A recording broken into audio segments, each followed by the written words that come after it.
Commander Elias Vance stood before the massive observation window of Galactic Integration Station Threshold, watching cargo ships drift through the void like lazy fish in a dark ocean, and he knew that his career was about to take a very strange turn.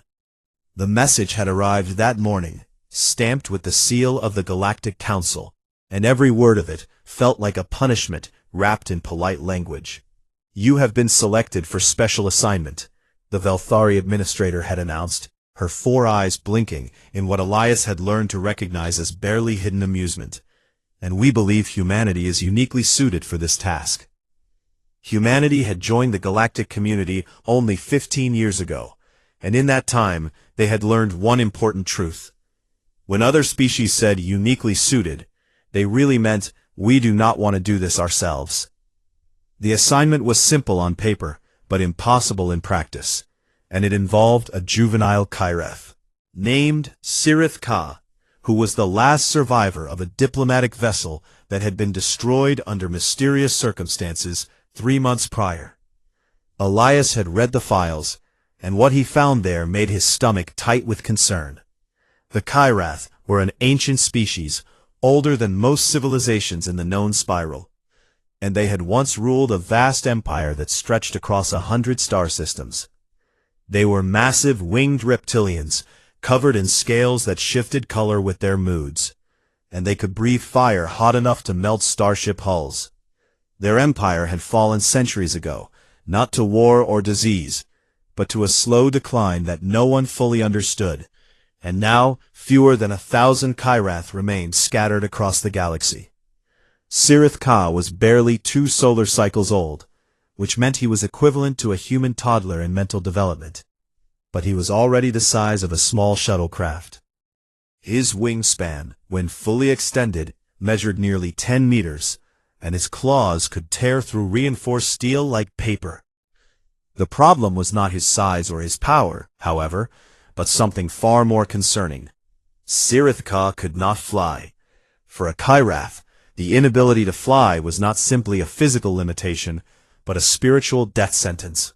Without completing their ascension, a ritual that required true flight, a Kyrath would forever be considered groundbound, the lowest and most pitiful caste in their ancient civilization. Groundbound Kyrath historically were not permitted to speak in councils, to mate, or to carry their family names. Sirith Ka had watched his entire family die when their ship was attacked, and since then he had refused to spread his wings even once.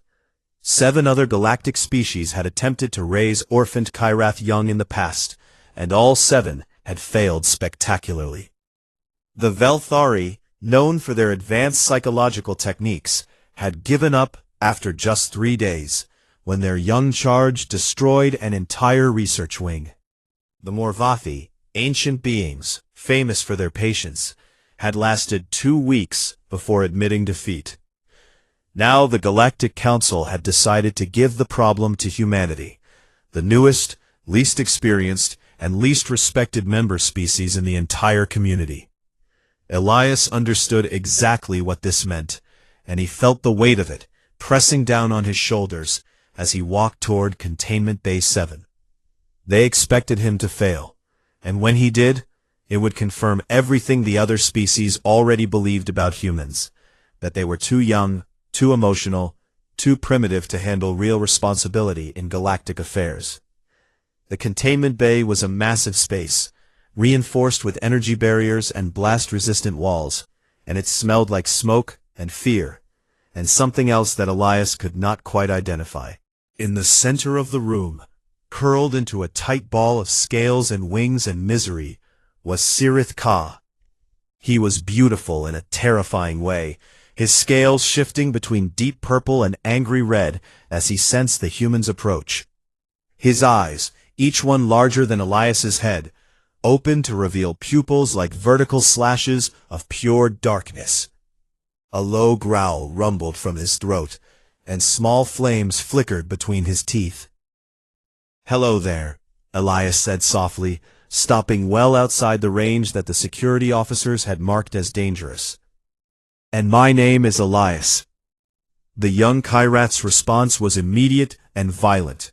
He lunged forward, slamming against the energy barrier with enough force to make the entire room shake. And his roar was so loud that Elias felt it in his bones. Flames poured from Sirith Ka's mouth, splashing harmlessly against the barrier, but hot enough to raise the temperature in the observation area by several degrees. The security officers rushed forward, weapons raised, but Elias held up his hand to stop them. "It is fine," he said, though his heart was pounding so hard he could hear it in his ears, "and he is just scared."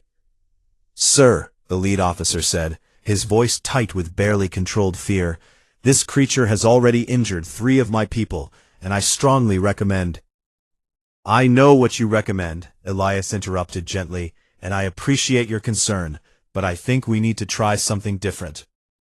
He looked at Sirith Ka, who had retreated back to the center of his containment area, and was watching the humans with eyes full of rage and terror.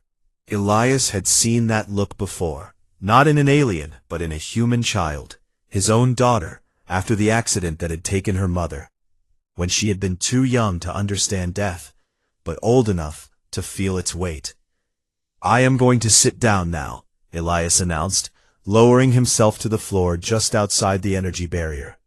"And I am not going to ask you for anything."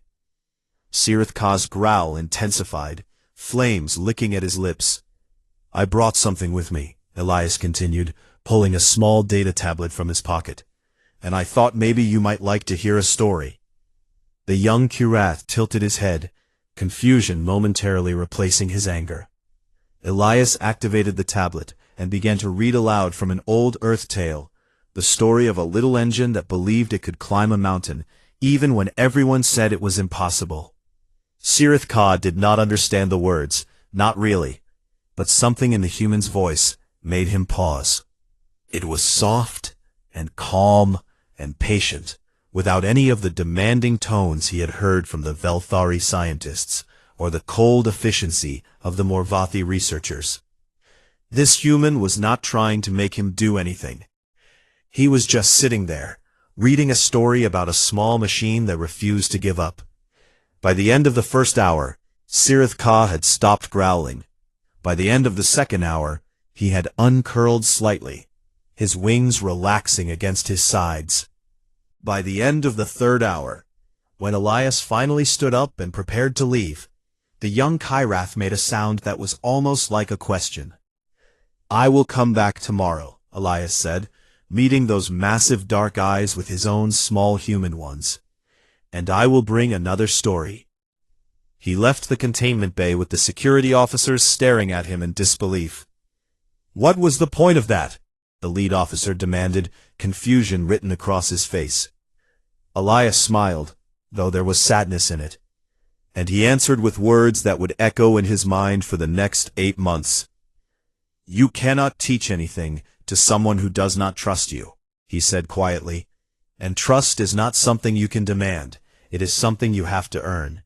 The first lesson was not for the dragon at all, Elias realized as he walked back to his quarters. The first lesson was for himself. 8 months of lessons. Baby dragon finally flies. 1 month had passed since Elias first sat outside the containment barrier, and the progress was so small that most observers would have called it nothing at all. But Elias knew better, and he celebrated each tiny victory in his heart. Sirith Ka had stopped trying to kill him. For anyone who had read the reports from the Velthari and Morvathi attempts, this was actually remarkable. The young Kyrath no longer roared or breathed fire when Elias entered the containment bay. He no longer slammed himself against the energy barrier or clawed at the walls. Instead, he watched. Those massive dark eyes followed Elias everywhere, tracking his movements with an intelligence that was easy to underestimate. When Elias sat down to read stories, Sirith Ka would slowly uncurl from his defensive ball and inch closer to the barrier, his head tilted in that curious way that reminded Elias of a dog hearing a strange sound. The Galactic Council observers were not impressed. "This is taking too long," Ambassador Velith Nor announced during one of the weekly progress meetings, her 4 eyes narrowed with impatience. And we expected results by now. What kind of results did you expect? Elias asked calmly.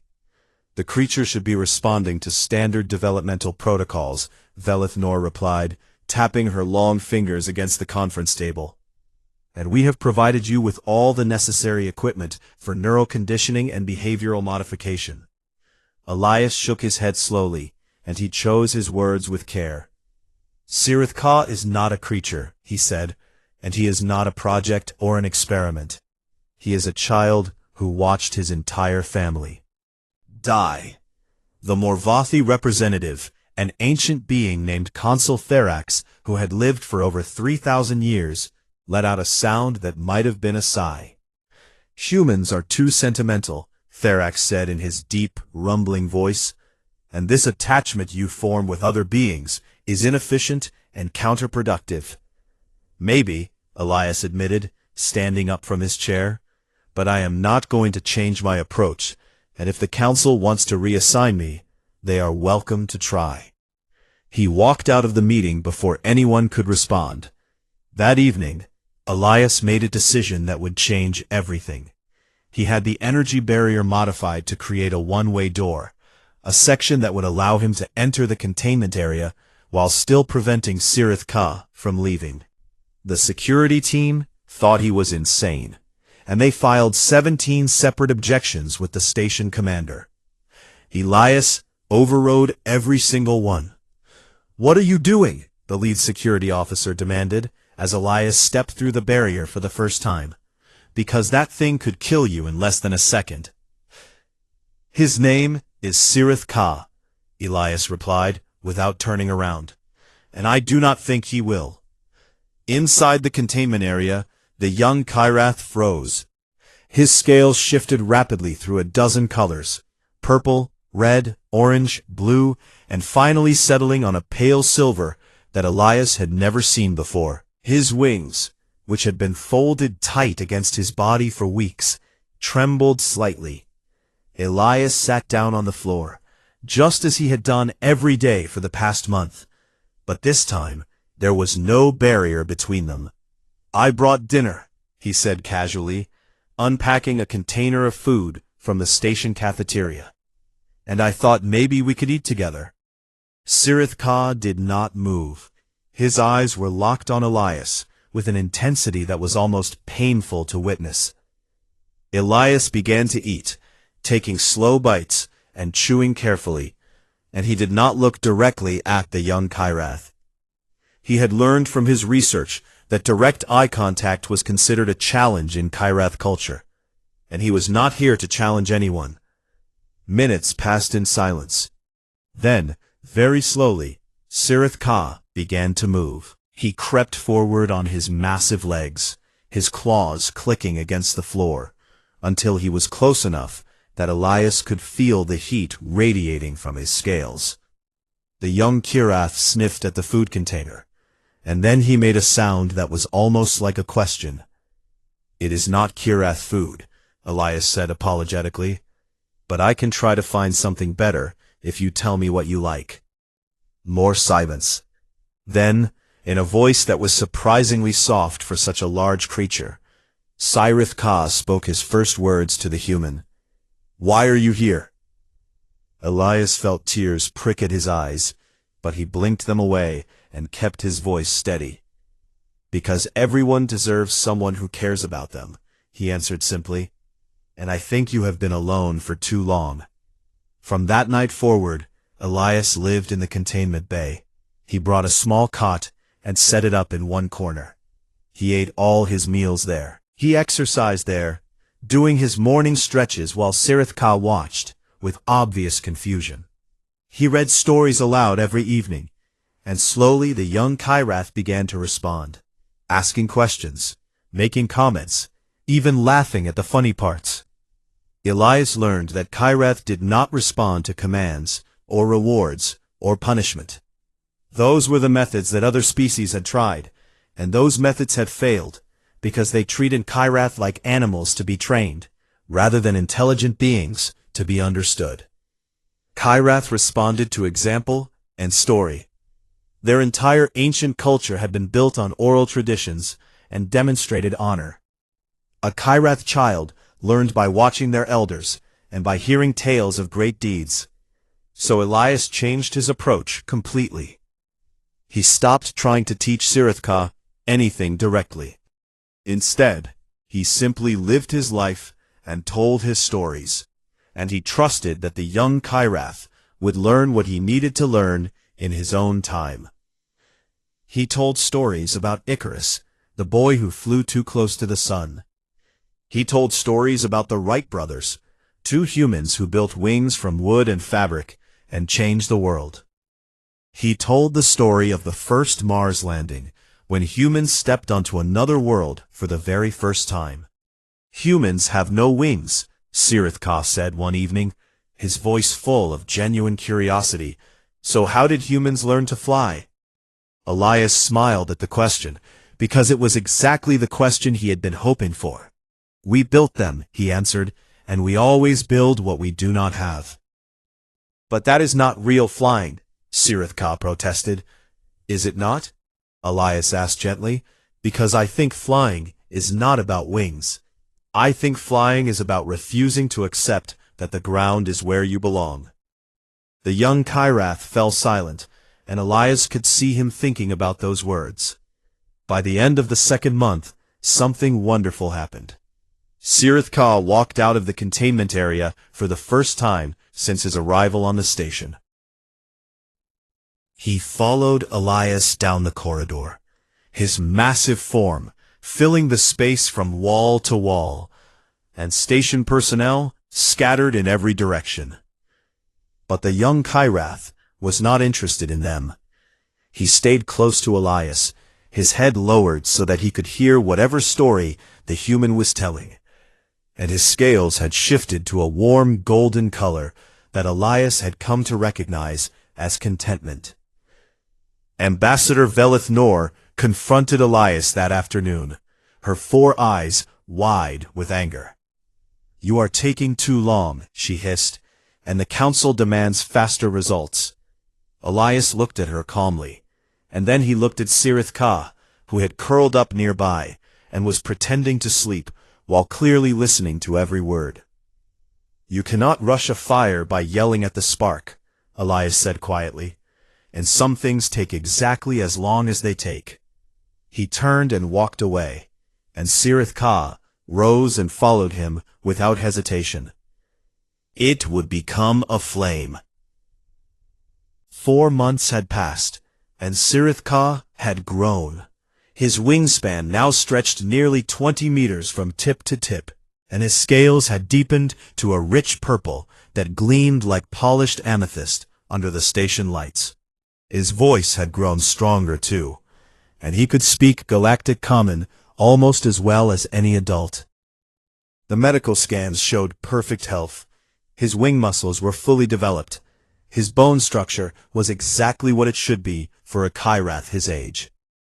Every test confirmed the same conclusion. Sirithka was physically capable of flight, but he did not fly. Every time Elias suggested that they visit the observation deck or one of the larger open spaces on the station, Sirithka would find an excuse to refuse. His scales would shift to a pale, sickly gray, and his wings would press tight against his body, as if he was trying to make them disappear. Elias had been patient for 4 months, and he would continue to be patient for as long as necessary. But he also knew that patience alone would not solve this problem. Something was holding Sirithka down, and it was not his body. It was his mind. One evening, while they sat together in the modified habitat that had become their home, Elias asked the question he had been avoiding for months. "What happened to your family?" Sirithka went completely still, and for a long moment, Elias thought he had made a terrible mistake.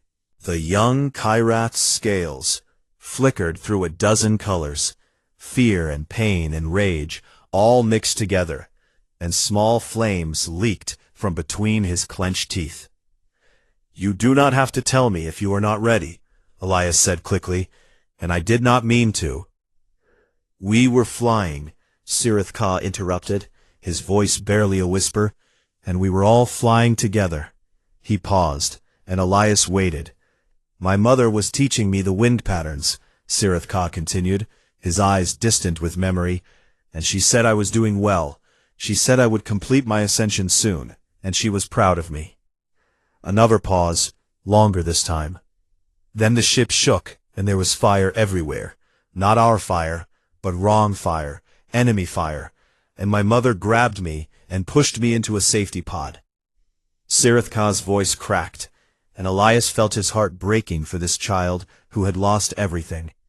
"I saw her through the window," the young Kyrath whispered, "and she was falling. Her wings were burning, and she was falling, and I could not help her." He looked at Elias with eyes full of ancient grief. "Flying means death," he said simply, "and I will never fly again." Elias understood now, and the understanding filled him with both sorrow and determination. Sirith Ka was not afraid of flying. He was afraid of what flying had taken from him. In his mind, the act of spreading his wings was forever connected to the moment he lost his mother. To fly would be to return to that terrible memory. The Galactic Council advisors had a solution, of course. Neural reconditioning, Ambassador Velith Nor explained at the next meeting, her voice cold and clinical, and it is standard practice for juveniles with trauma-based disorders. "What does that mean exactly?" Elias asked, though he already suspected the answer. "We simply remove the traumatic memories," Consul Therax rumbled, "and the subject retains all functional knowledge, while losing the emotional connections that cause dysfunction." Elias felt sick. "You want to erase his memories of his mother?" "Only the painful ones," Velith Nor said as if this was perfectly reasonable, "and he will still remember that he had a mother. He simply will not remember watching her die." "No," Elias said. The single word hung in the air like a thunderclap. "Commander Vance," Velith Nor began, her voice sharp with warning. "Not have the authority to," Elias repeated, standing up from his chair. "And I will not let you cut out the part of him that remembers his mother. This is not your decision to make." "Then whose decision is it?" Elias demanded. "Because it certainly is not yours. Sirith Ka is a person, not a broken machine that needs faulty parts removed." He stormed out of the meeting and went straight to the habitat, where Sirith Ka was waiting. "They want to make me forget," the young Kyrath said quietly. He had clearly been listening through the station communication system, and maybe that would be easier. "Easier is not always better," Elias replied, sitting down next to his massive friend. "And I think there is another way." The next morning, Elias took Sirith Ka to the zero-gravity training spheres. These were massive enclosed spaces where gravity could be adjusted to any level, and they were normally used for cargo handling and maintenance work. Elias had requested special access, and the station commander had granted it with obvious reluctance. "What are we doing here?" Sirith Ka asked nervously as they floated into the center of the sphere. "We are going to practice falling," Elias answered. "Falling?" "Yes," Elias said with a gentle smile, "because you are afraid of falling, and the only way to stop being afraid of something is to face it." He pushed off from the wall and began to tumble slowly through the zero-gravity environment, spinning and rolling with absolutely no control. "See?" he called out, laughing despite his dizziness. "I am falling right now, and it is not so bad." Sirith Ka watched with wide eyes as the human twisted and turned through the air, completely helpless and completely unafraid. "But you could be hurt," the young Kirath protested. "I could," Elias agreed, "but I trust that I will find my way, and even if I do not, falling is not the end." Slowly, hesitantly, Sirith Ka began to move. He pushed off from the wall and floated toward Elias, his wings still pressed tight against his body. "Now let yourself tumble," Elias instructed gently. It took hours. Sirith Ka was terrified at first. his scales shifting to that sickly gray color whenever he felt himself losing control.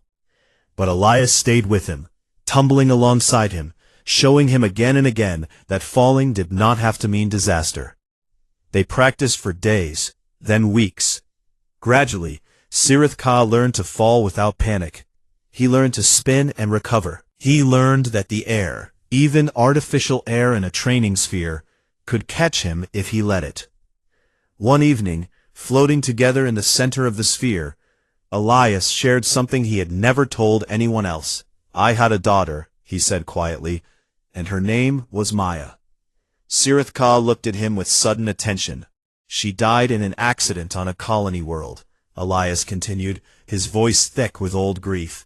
"And for a long time afterward, I could not leave Earth. I was afraid that if I went back to the stars, I would lose someone else." "But you are here now," Sirith Ka observed. "Yes," Elias agreed, "because I learned something important. The people we lose do not want us to stay on the ground forever." He reached out and placed his hand on Sirith Ka's massive snout. "They want us to carry them with us when we rise."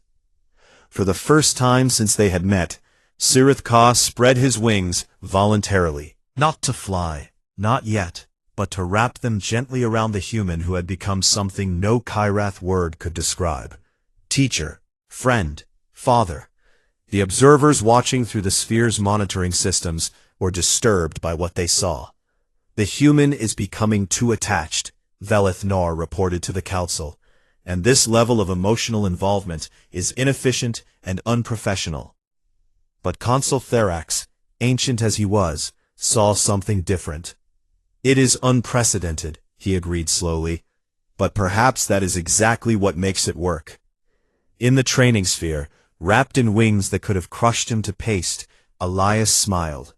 They were not done yet, not by a long way, but for the first time, he truly believed that Sirith Ka would fly again.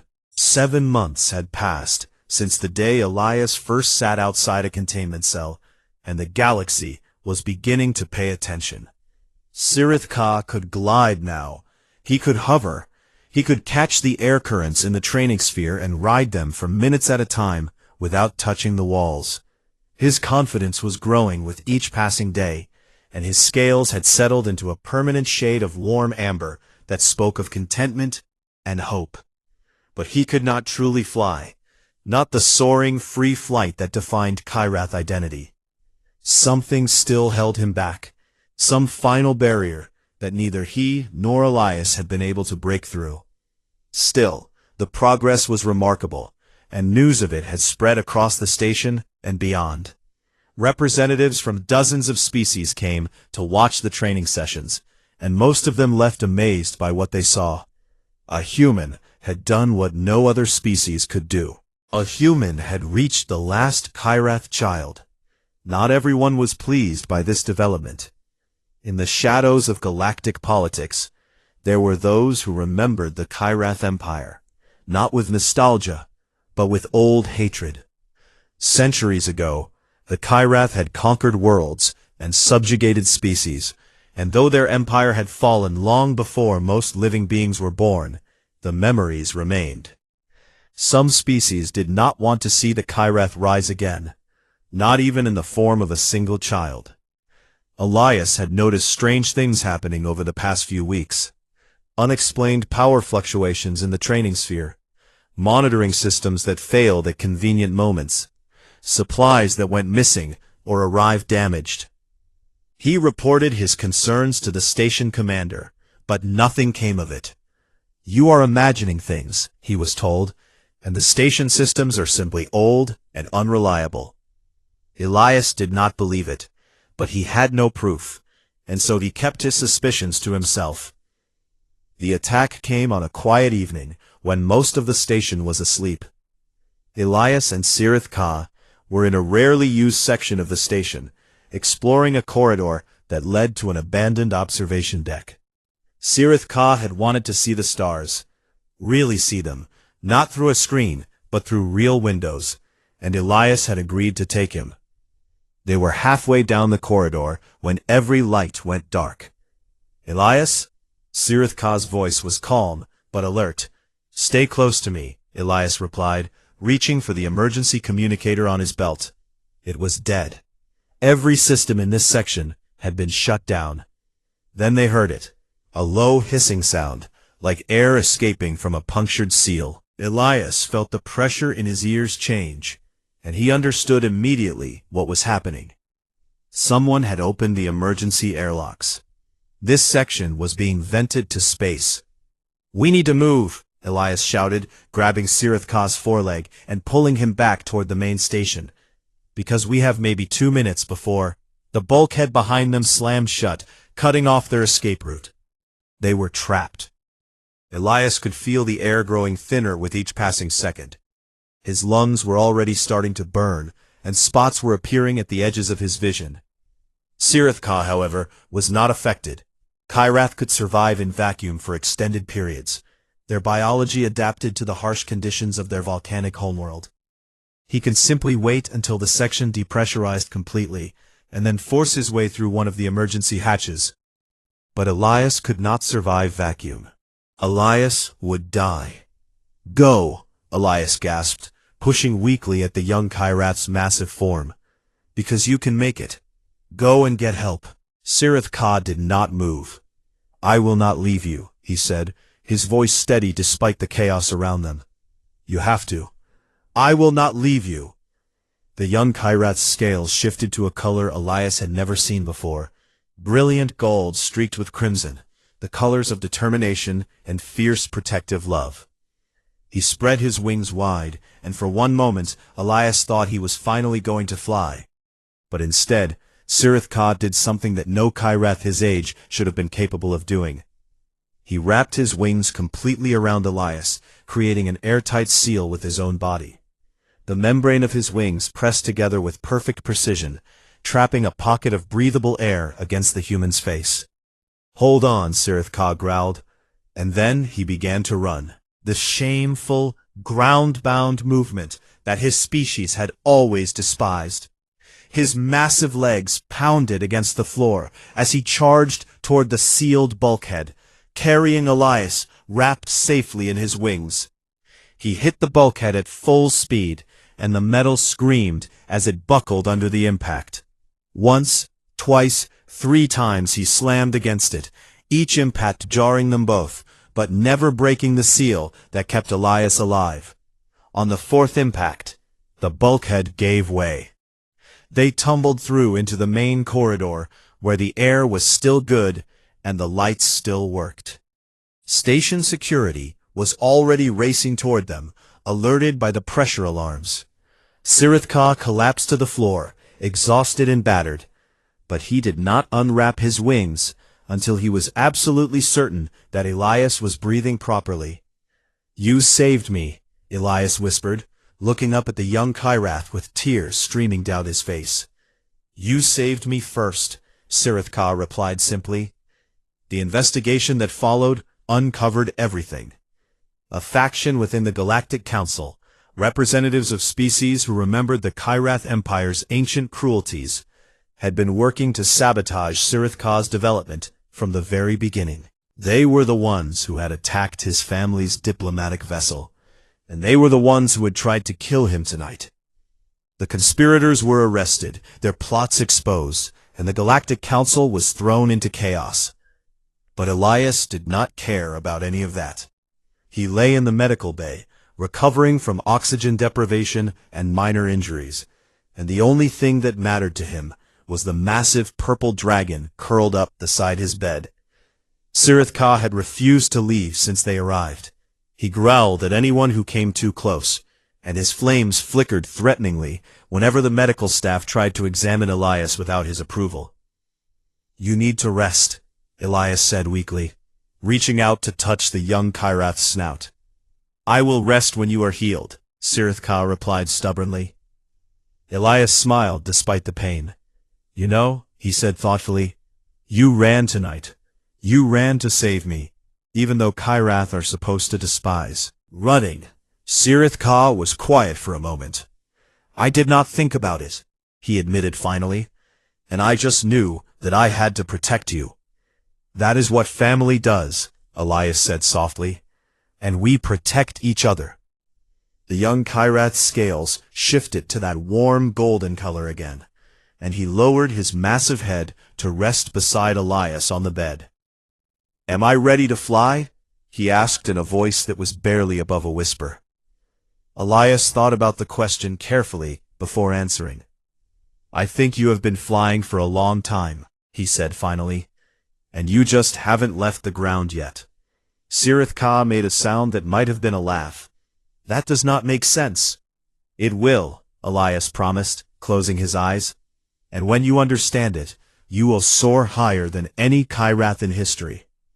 Outside the medical bay window, the stars burned cold and bright against the endless dark. And somewhere, in the depths of Station Threshold, preparations began for something that had not been seen in over a century. A Kyrath ascension. 8 months to the day since Elias first sat outside a containment cell, reading human children's stories to a traumatized alien child who wanted nothing more than to be left alone to die. The grand atrium of Station Threshold had never seen anything like this. It was the largest open space on the entire station, a massive dome that stretched nearly 300 meters from floor to ceiling, normally reserved for diplomatic ceremonies and grand celebrations. Today, it had been transformed into something else entirely. Engineers had spent weeks modifying the environmental systems to simulate the atmosphere of the Kyrath homeworld. Thicker air, stronger thermal currents, the faint smell of volcanic ash that no living Kyrath had breathed in decades. Platforms had been constructed at various heights, the tallest reaching almost 200 meters above the floor. And in the viewing galleries that circled the atrium, representatives of 32 different species had gathered to witness what might be the last Kyrath ascension in history. The Velthari were there, their 4 eyes wide with a mixture of skepticism and hope. The Morvathi had sent their oldest consul, Therax himself, who claimed he had seen a Kyrath ascension once, over 2,000 years ago. There were species that Elias did not recognize, beings of crystal and light and shadow, all drawn by the same impossible rumor. The last Kyrath was going to fly. Elias stood alone on the ground level, his neck craned upward as he watched Sirith Ka climb toward the highest platform. The young Kyrath had grown so much in these 8 months. His wingspan now stretched nearly 30 meters from tip to tip, and his scales gleamed like polished amethyst in the artificial sunlight. He was beautiful and terrifying, ancient and young, the last ember of a dying fire. When he reached the platform, he turned to look down at the tiny human figure far below. "If I fall?" Sirith Ka's voice echoed through the communication system, and every being in the atrium heard the fear beneath those words. Elias smiled, and his answer was simple. "Then I will tell stories about the dragon who tried." A murmur rippled through the watching crowd.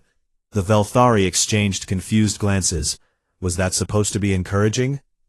The Morvathi tilted their ancient heads, uncertain what to make of such a response. But Sirith Ka understood. He understood that Elias was not promising success.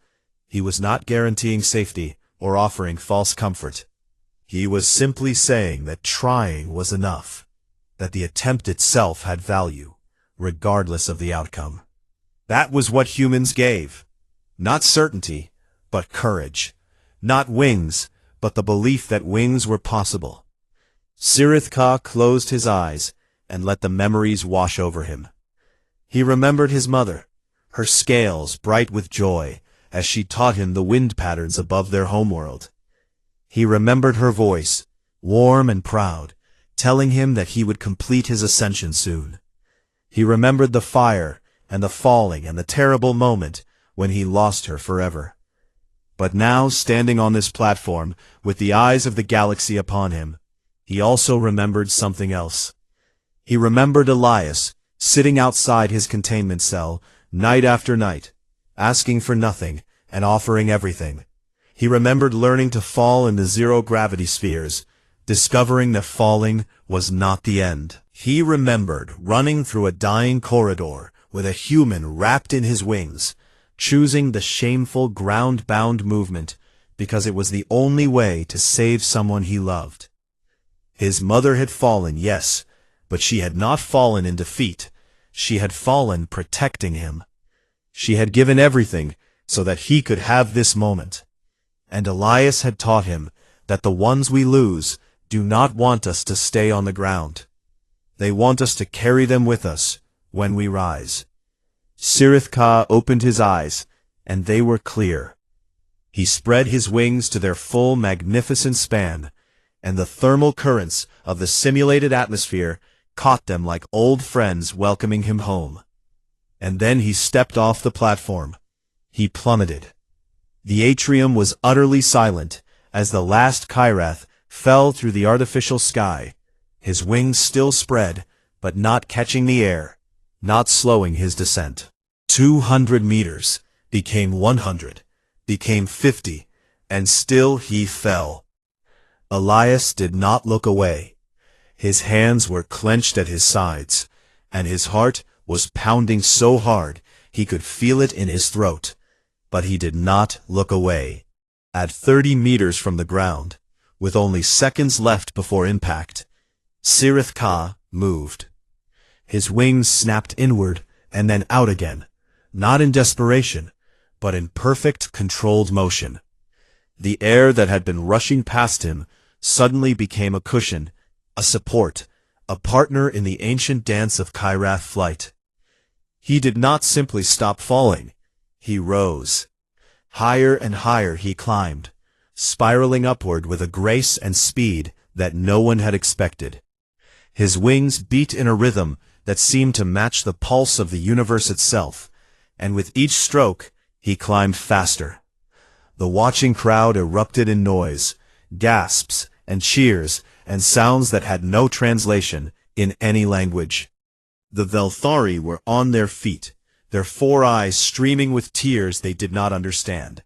Consul Therax, who had lived 3,000 years and thought nothing could surprise him anymore, was laughing like a child. But Sirith Ka was not finished. He executed aerial patterns that had not been seen in living memory, loops and spirals and dives that pushed the limits of what his massive body could do. He was not just flying, he was celebrating. He was honoring every Kyrath who had ever spread their wings, every ancestor who had soared through volcanic skies, long before other species had learned to walk upright. And then, at the apex of his flight, he opened his jaws and released a torrent of flame. It was the first fire he had produced since his transformation, the final sign that his ascension was complete. The flames were not red or orange, but brilliant purple, the same color as his scales, and they painted the dome of the atrium in light so beautiful that several observers simply sat down and wept. When Sirith Ka finally descended, he landed in front of Elias with the grace of a creature who had been born for the sky. He was huge now. His head alone was larger than the humans standing before him. But when he spoke, his voice was gentle. "My teacher gave me no wings," Sirith Ka said, and his words were broadcast to every being in the atrium and beyond, to every corner of the station and every ship in range, and every world that cared to listen. "He gave me no fire. He gave me only time and trust and the belief that I would rise." He lowered his great head until his eyes were level with Elias's tear-streaked face. "This is what humans give. This is why humans matter. They do not make you what they want you to be. They help you become what you were always meant to be." The atrium exploded with sound as 32 species found their voices all at once. It was chaos and celebration, and something that felt very much like hope. But Elias barely heard any of it. He was looking at the magnificent creature before him, this child he had taught, this friend he had found, this family he had gained, and he could only manage one response. "Took you long enough, kid?" Sirith Ka laughed, a deep rumbling sound that shook the floor and made the flames dance between his teeth. I had a slow teacher. Elias laughed too, and then he was crying. And then he was wrapped in wings that could have crushed starships, but held him as gently as a mother holding her child. Around them, the galaxy watched and wondered, and began to understand something that humans had always known. The greatest power in the universe was not technology, or magic, or ancient wisdom. It was patience. It was the simple, stubborn faith that someone you cared about could become more than they believed possible. The last Kyrath had flown, and humanity, the youngest species in the galactic community, had taught the oldest lesson of all. In the years that followed, Sirith Ka would help revive his species.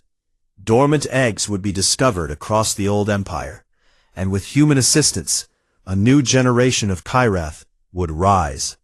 But that is a story for another time. For now, in the grand atrium of Station Threshold, a dragon and his humans stood together. One who had learned to fly, and one who had always known how. And every young Kyrath who came after would learn the same first lesson. Before you learn to fly, you must learn to trust. And if you want to know what trust looks like, ask a human.